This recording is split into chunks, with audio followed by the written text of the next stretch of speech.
বিসমিল্লাহির রহমানির রহিম। আসসালামু আলাইকুম। আমি অনেক দিন পর আজকে মিডিয়ামের সামনে আসলাম, তবে অনেক দুঃখজনক নিয়ে আসলাম অনেক দিন পর। আমি বলতে চাই মাগুরা ইউনিয়নে এক শিশু দর্শনের কিছু কথাবার্তা বলতে আমি না এসে আর পারলাম না। আমি খুব দুঃখজনক নিয়ে আসলাম।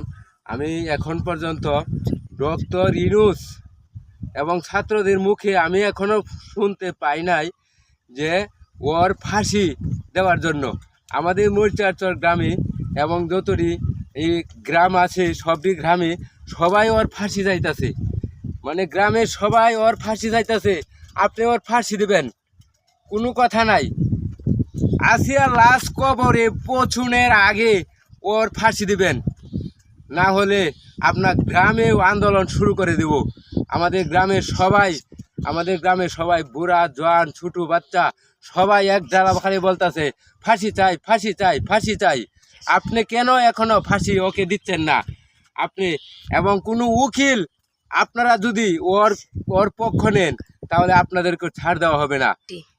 যদি শিক্ষার্থীরা আন্দোলন করে বলা, যদি কোনো পুলিশ প্রশাসন বাইরা যদি একটা লাঠির শ্বাস ছাত্রদের গায়ে করেন তাহলে আপনাদেরকে ছাড় দেব না। আমাদের গ্রামেও আন্দোলন শুরু হয়ে গেছে এবং আছিয়া পছনের আগে ওর লাশ যেন কবরে যায়। 90 দিন পরে বিচারক কে 90 দিন, কালকে ওর ফাঁসি দিবেন। জনগণ পাগল হয়ে গেছে ওর ফাঁসির জন্য। আপনারা সবাই ওর ভিডিওটা ওর ফাঁসির দেবেন।